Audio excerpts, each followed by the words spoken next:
Shalom à tous. Une des grandes questions qui vont nous occuper ces prochaines années, c'est sûrement la question de l'accélération technologique. On a tous le ressenti du fait que les technologies avancent de plus en plus vite. On le ressent aujourd'hui avec l'intelligence artificielle par exemple. Mais on est tous conscients du fait que ça va amener son lot d'opportunités, évidemment. Mais aussi, on est aussi conscient du fait qu'il y a là-dedans des dangers. Est-ce qu'on va se servir de cette technologie de la bonne manière? Ça va nous ouvrir des bonnes portes. Inutile d'avoir lu des livres dystopiques ou des films ou des séries pour savoir à quel point des technologies avancées peuvent aller aussi dans le mauvais sens et peuvent mener la société dans des endroits qui sont des endroits très problématiques. Et évidemment, quand on réfléchit à l'intelligence artificielle qui va peut-être remplacer le monde du travail humain, lorsqu'on réfléchit au fait que peut-être qu'on sera capable de créer des embryons sans utérus, sans avoir besoin forcément de père et de mère, etc. Tout ça, ça pose des grandes questions et on aimerait y réfléchir et commencer à s'y préparer.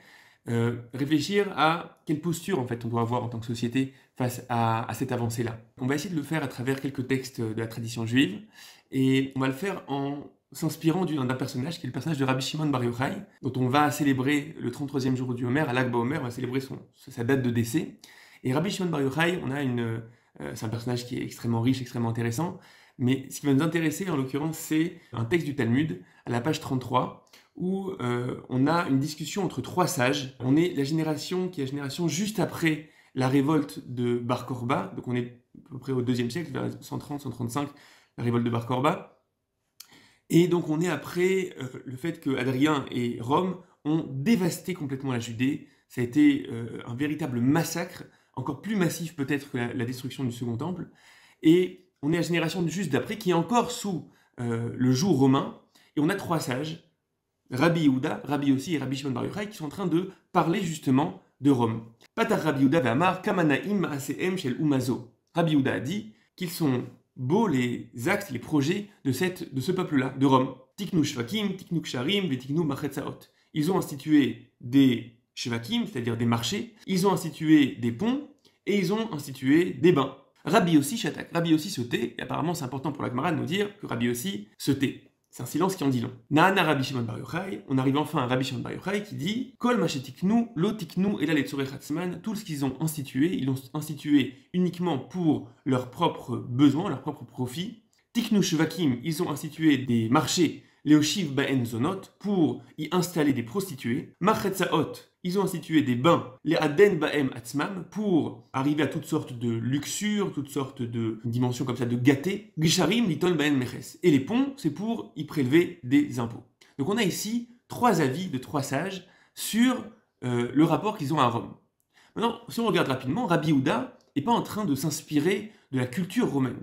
Ce qu'il prend de Rome, c'est uniquement des aspects qui sont a priori des aspects techniques, des avancées technologiques qu'a proposé Rome, des ponts, des bains, a priori quelque chose qui est bon pour l'hygiène, etc. Donc Rabbi Yehuda n'est pas en train de nous dire qu'on va prendre la culture, les mythes, les traditions, etc. Pas du tout. Il est en train de dire on peut utiliser cette technologie, il y a une espèce de technologie neutre et on peut l'utiliser. Rabbi Shimon Bar Yochai va essayer de nous sensibiliser à quelque chose qui est exactement l'inverse. Il va dire qu'on ne peut pas vraiment parler de technologie neutre. La question c'est quel système de valeurs va imprégner cette nouvelle réalité-là? Quel monde de volonté va venir s'exprimer ici? Regardez les exemples que Rabbi Shimon Bar Yochai donne. Il dit ils ont institué des marchés. A priori, les marchés, c'est quelque chose qui est une avancée. Évidemment, ça permet à l'homme de profiter, pas uniquement de ce qu'il a dans son champ, mais de profiter de toutes les richesses que le monde a à proposer, de pouvoir acheter, etc. Mais la question, c'est qu'est-ce qu'il y a à vendre? Est-ce que tout est à vendre? Et là, Rabbi Shimon Bar Yochai nous dit, dans cette culture-là, les marchés, ça va être aussi un marché de prostitution. C'est-à-dire que les limites de qu'est-ce qu'on considère qui est à vendre, ça va aller beaucoup, beaucoup trop loin. Parce que c'est finalement... c'est pas uniquement une institution qui est neutre, c'est une institution qui va proposer quelque chose. Dans le langage de la Kabbalah, on parle de Orot et de Kelim. On parle de Kelim, d'outils, et on parle d'Orot, c'est-à-dire de lumière. La question est toujours, on parle des lumières qui résident dans ces réceptacles, dans ces outils. La question ne va pas être la question uniquement des Kelim, la question de quels vont être les outils qui sont proposés. La question c'est quels sont les Orot qui vont être présents là-dedans, quels sont les contenus, quelles sont les valeurs qui vont s'exprimer à travers ça. Le Rav Kook, dans son explication de cette Gemara-là, va montrer à quel point chacune de ces technologies-là, finalement, parce qu'elle est habitée par les valeurs romaines, va aller exactement, quasiment dans le contraire de ce qu'elle devrait être. Par exemple, les bains qui devraient permettre un corps qui est un corps, on va dire, en meilleure santé, l'hygiène, etc. Au final, ça va créer quelque chose qui est de l'ordre de quelque chose d'un peu décadent, la luxure. Et donc, cette chose-là qui devrait être présente pour apporter quelque chose, finalement, va être détournée parce que le système de valeurs que ça vient servir est un système de valeurs qui est problématique. Et enfin, le troisième exemple de Rabbi Shimon Bar Yochai, les ponts pour finalement y prélever des impôts, directement ce que ça m'a évoqué, c'est la problématique des réseaux sociaux. Les ponts, c'est a priori quelque chose qui est là pour faire en sorte qu'il y ait une communication, on puisse circuler, on puisse profiter des richesses des différentes villes, etc. Mais au final, tout va être pris pour uniquement une volonté qui est une volonté de, pour Rome, prendre des impôts. Directement, j'ai pensé aux réseaux sociaux où on a a priori quelque chose qui est très bénéfique. Chacun peut s'exprimer, chacun peut proposer une richesse de pensée, son avis sur l'actualité, etc. Mais on voit aujourd'hui qu'il y a des dynamiques internes aux réseaux sociaux qui est qu'en effet, il y a une espèce de volonté du réseau lui-même de garder les personnes sur le réseau même pour pouvoir leur vendre des publicités, etc. Et donc, tous les moyens sont bons pour faire en sorte d'attirer l'attention, pas forcément la meilleure manière possible. L'algorithme va tout faire pour capter l'attention, parfois de manière très problématique. Et donc, ici, ce que Rabbi Shimon Bar Yochai essaie de nous dire, essaie de nous sensibiliser, c'est le fait que cette vision-là de Rabbi Yehuda, qui est le fait de dire, écoutez, là, on va pouvoir prendre cette technologie-là, les outils uniquement qui sont proposés par Rome. Rabbi Shimon Bar Yochai nous dit que ça, c'est, on va dire, en laboratoire, c'est en théorie. Mais il n'y a pas de kelim, il n'y a pas de technologie qui ne soit pas imprégnée finalement d'une certaine vision et qui ne serve pas à une certaine vision. S'il y a un marché, réfléchissez à qu'est-ce qui va être à vendre dans ce marché. Qu'est-ce qu'on considère comme consommation. D'accord?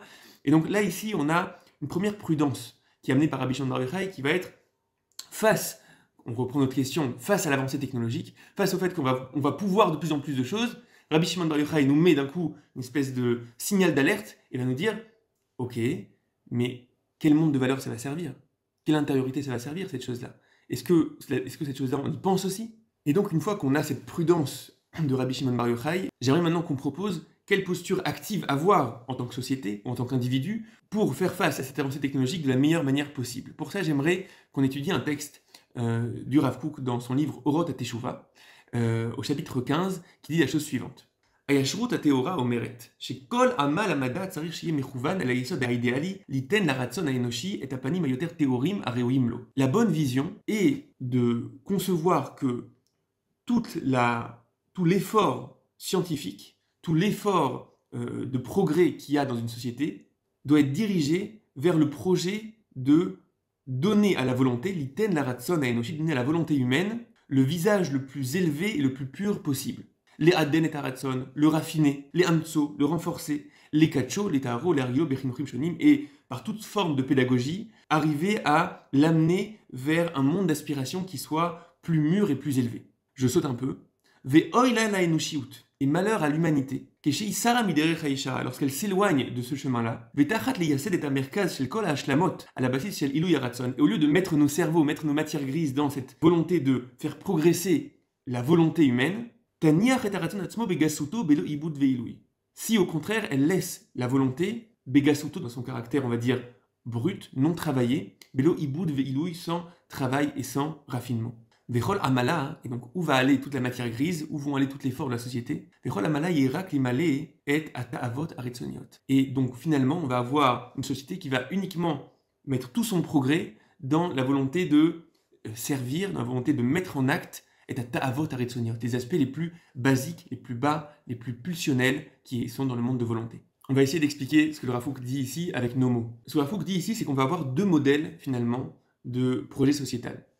Le premier modèle va être de finalement délaisser un petit peu le monde intérieur, le monde des volontés, le monde des valeurs, etc.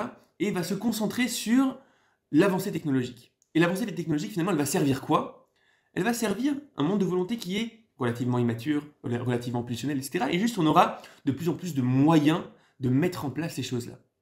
Venez, on réfléchit rapidement, c'est un petit peu la raison pour laquelle on a du mal à donner une carte bleue à un enfant. C'est-à-dire qu'on ne va pas donner un pouvoir immense, une capacité immense à un enfant qui manque encore de maturité. La question, c'est qu'est-ce qu'il va faire avec ce pouvoir? À quoi ça va servir?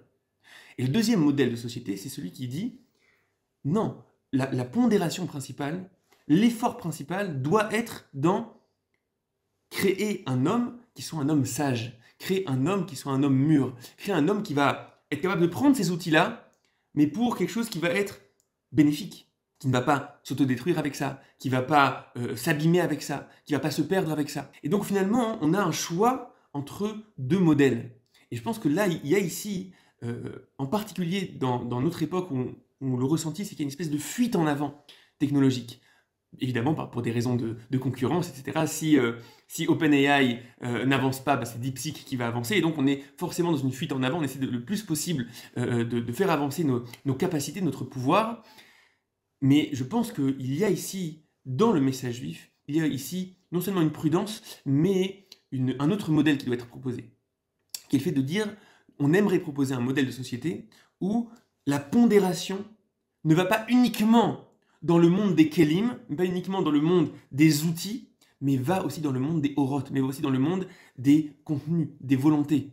Quel homme finalement ces outils-là vont servir? Est-ce qu'on se préoccupe de ça? Est-ce qu'on se préoccupe finalement de cette figure humaine qui elle aussi doit être raffinée? Ou est-ce que finalement on laisse l'homme dans son caractère un petit peu de matière brute, dans son caractère un petit peu enfantin, sans maturité, mais avec de plus en plus de pouvoir? Et ça, c'est extrêmement dangereux. À mon sens, le caractère indispensable de la Torah aujourd'hui, c'est justement le fait que le message juif, depuis toujours, a vu son rôle principal comme le fait d'éduquer en profondeur l'homme, d'éduquer le monde de volonté, d'éduquer finalement cette sagesse-là. Et une fois qu'on a ça, évidemment, la question va être de quels outils on va pouvoir créer pour que s'exprime ce monde de volonté. Mais avant tout, il y a une question de pondération. Là, on est face à une société qui est dans une fuite en avant, qui met toute sa matière grise uniquement dans la capacité technologique de plus en plus de pouvoir, de plus en plus de capacité, et qui ne se pose que très peu de questions de fond, qui ne se pose quasiment pas de questions de finalement quel homme, quel monde de volonté ça va servir, et nous on doit peut-être créer une espèce d'équilibre en disant fondamentalement le message juif, et en particulier celui de Rabbi Shimon Bar Yochai, puisqu'on est proche de Lag BaOmer, c'est celui qui est capable de mettre l'accent, de mettre la pondération sur quelle volonté finalement ça va servir. Est-ce que ça aussi on est capable d'y travailler, d'investir des réflexions là-dessus, d'investir nos efforts sur comment créer un homme plus intelligent, plus sage, avec une volonté plus élevée, qui pourra utiliser ces outils de la bonne manière. Je nous souhaite de pouvoir continuer cette réflexion-là. À mon avis, elle est particulièrement importante à nos époques. Et peut-être que le peuple d'Israël qui revient sous forme de société aura quelque chose justement à apporter dans cette pondération-là entre le côté technique et finalement le monde des valeurs. À très vite.